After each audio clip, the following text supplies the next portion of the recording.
మేము సముద్ర దొంగల్లాంటి వాళ్ళమని ట్రంప్ తనకు తానే ఒప్పేసుకున్నాడు.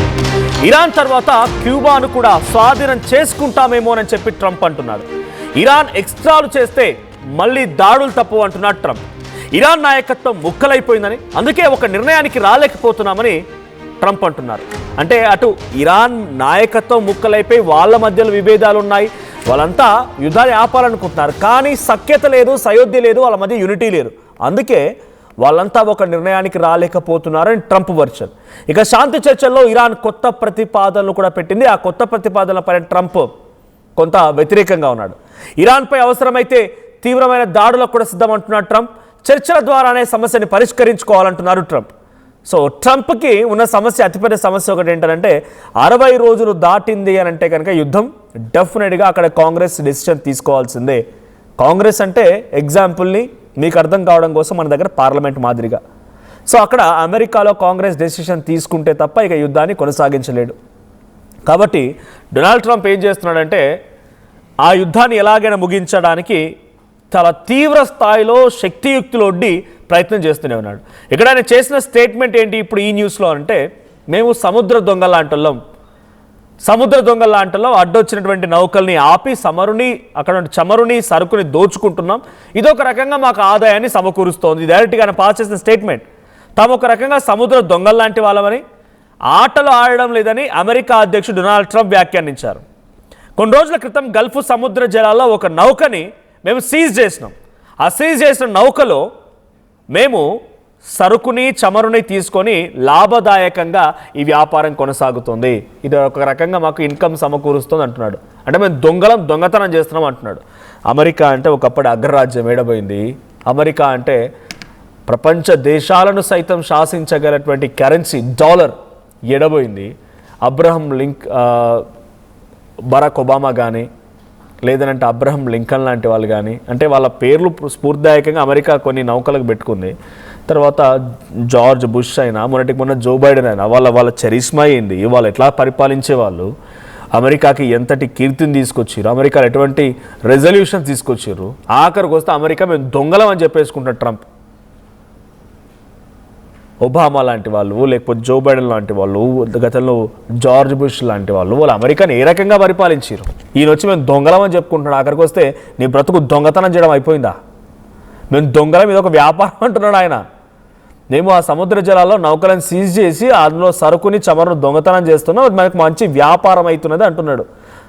అందుకే పొలిటీషియన్స్లో సర్వీస్ మైండెడ్ ఉండాలి, కానీ పొలిటీషియన్స్లో బిజినెస్ మైండెడ్ ఉంటే మాత్రం పక్కా ప్రతిదీ బిజినెసే. లేదు పొలిటీషియన్లో ఇంకెవరన్నా కొంత ట్రంప్ లాంటి వాళ్ళు ఒక అడుగు ముందుకేసి బ్రోకరిజాన్ని కూడా, నేను మాట్లాడడానికి ఇబ్బంది పడుతున్నా, బట్ ఏం చేస్తున్నాడు ఆయన, రష్యా ఉక్రెయిన్ యుద్ధాన్ని ఆపుతా, ఏజెంట్లు రష్యా ఉక్రెయిన్ యుద్ధాన్ని ఆపుతా, ఇండియా పాకిస్తాన్ యుద్ధాన్ని ఆపుతా, ఇంకేదో ఆపుతా అని చెప్పి ఆఖరికి వస్తే ఏజెంట్ పని కూడా చేస్తున్నాడు ఆయన.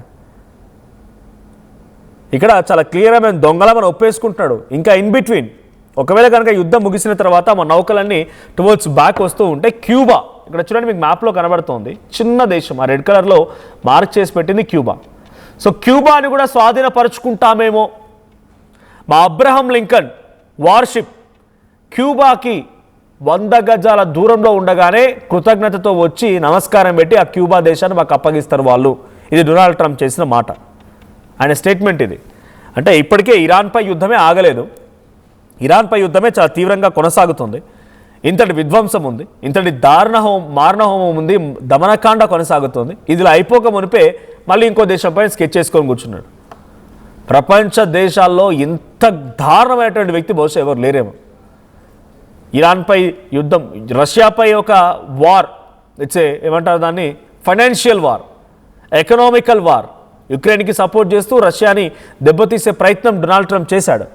సో ఆ వార్ ముగియక మునిపే ఇంకో వార్ మొదలుపెట్టాడు, అది ఇరాన్ ఇజ్రాయెల్ వార్. మధ్యలో నార్త్ కొరియా సౌత్ కొరియా రకం కొన్ని రోజులు కొనసాగింది. ఇండియా పాకిస్తాన్ నుంచే బహుశా ఆయన ఏ రకంగా కూడా ఫైనాన్షియల్గా డైరెక్ట్గా, అంటే పాకిస్తాన్ దగ్గర చాలా కబ్జాలు పెట్టాడు, పాకిస్తాన్ దగ్గర పోర్టు స్వాధీనం చేసుకున్నాడు, పాకిస్తాన్ దగ్గర కొన్ని పెట్టుబడులు పెట్టాడు, పాకిస్తాన్లో రేర్ ఎర్త్ మినరల్స్ అంటూ వాళ్ళకి డబ్బులు తీసుకునే ప్రయత్నం చేసినవన్నీ జరుగుతూ ఉన్నాయి. ప్రతి చోట ఎక్కడో ఒక అలజడి జరిగినప్పుడల్లా ఆయనకు బిజినెస్ కావాలి. రష్యా ఉక్రెయిన్ వార్లో ఉక్రెయిన్ రెచ్చగొట్టి ఉక్రెయిన్కి ఆయుధాలను అందించి ఉక్రెయిన్ మొత్తం పూర్తిగా కొలాప్స్ అయిన తర్వాత రేర్ ఎర్త్ మినరల్స్ పేరిట అక్కడి ఖనిజాలను దోచుకొని ఈయన అమ్ముకుంటున్నాడు. ఇరాన్ ఇజ్రాయెల్ వార్లో కూడా జరుగుతుంది అదే. హర్మూజ్ని అడ్డుకొని సముద్ర దొంగలాగా మారిపోయి వచ్చిపోయే పడవలన్నింటినీ ఆపి అందులో దోచుకుంటున్నాడు ఒక దొంగ.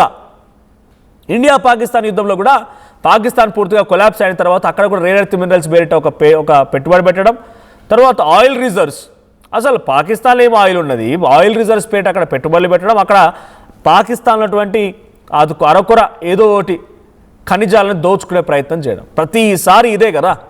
ఇప్పుడు క్యూబా మీద ఆయన కన్నుబడింది. వెనిజువేలాను ఆల్రెడీ కొంత ఇబ్బంది పెట్టి కంట్రోల్ తీసుకున్నాడు. గ్రీన్లాండ్పై స్కెచ్ చేశాడు. గ్రీన్లాండ్ ఏకంగా అమెరికాలో ఒక భాగం అని ప్రకటించేసుకున్నాడు పార్లమెంట్లో. ఇవన్నీ జరుగుతున్న క్రమంలో మళ్ళీ క్యూబాపై కన్నుబడింది. ఇరాన్పై యుద్ధం ముగిసి తిరిగి వెళ్ళేటువంటి మార్గంలో దాంతోపాటు క్యూబా కూడా స్వాధీనం చేసుకుంటామన్న రకంగా డొనాల్డ్ ట్రంప్ మాట్లాడుతున్న మాటలు ఇప్పుడు అదే ఆయన పిచ్చితనానికి నిదర్శనం అనుకోవాలా, వెర్రితనానికి నిదర్శనం అనుకోవాలా, మనం చూసేవాళ్ళ అమాయకులం అనుకోవాలా?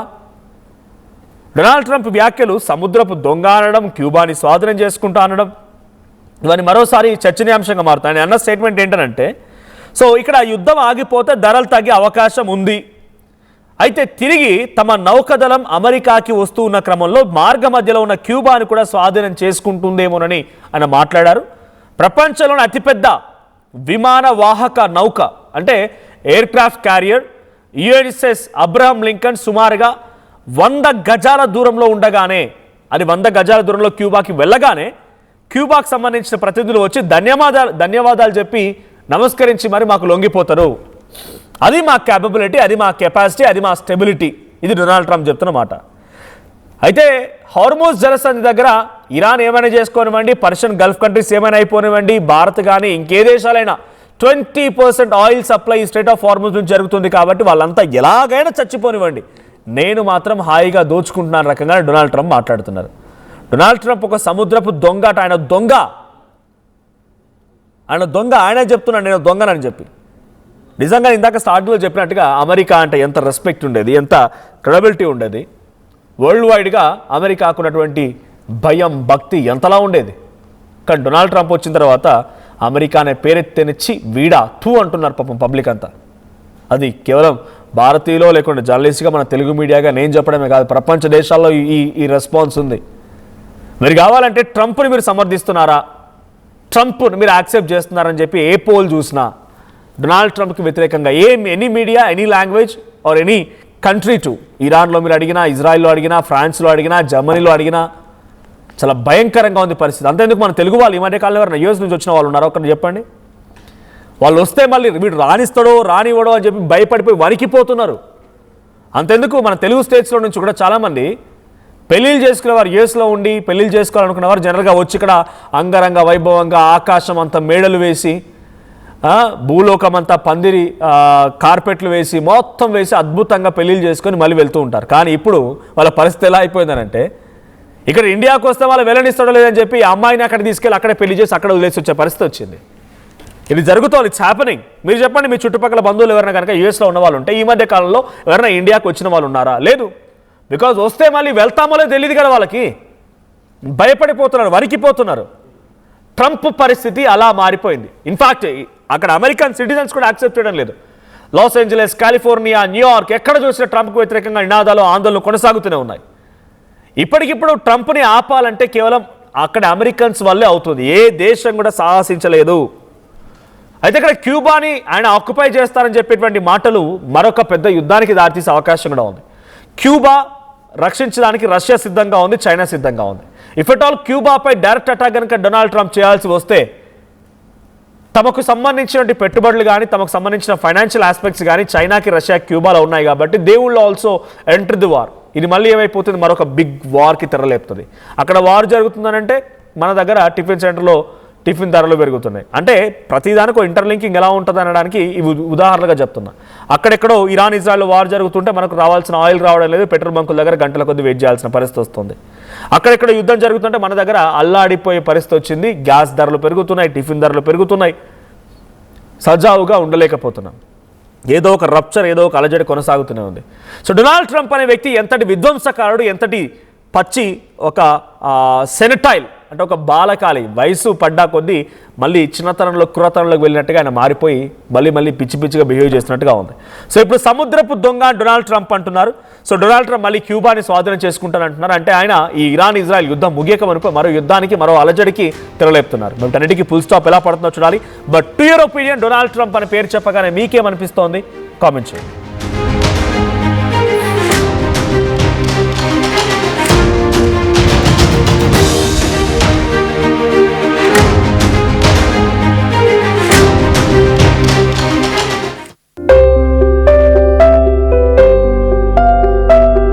చిన్న చిన్న ఆనందాలు 35 ఏళ్లుగా నా జీవితంలో లేవు. 35 ఏళ్లుగా నేను డైపర్లలో బ్రతికాను. 6 సెంటీమీటర్ల ఫిస్టులా నా మూత్రాశయంలో లీకు కారణమైంది. ఎవరూ నాకు సహాయం చేయలేకపోయారు. AINUలో వైద్యులను కలిసే వరకు. అక్కడ వారు రోబోటిక్ శస్త్రచికిత్సతో నాకు పరిష్కారం ఇచ్చారు. వారు నా ఆత్మవిశ్వాసాన్ని కూడా తిరిగిచ్చారు. Precision care makes it possible. The Center for Robotic Surgery at AINU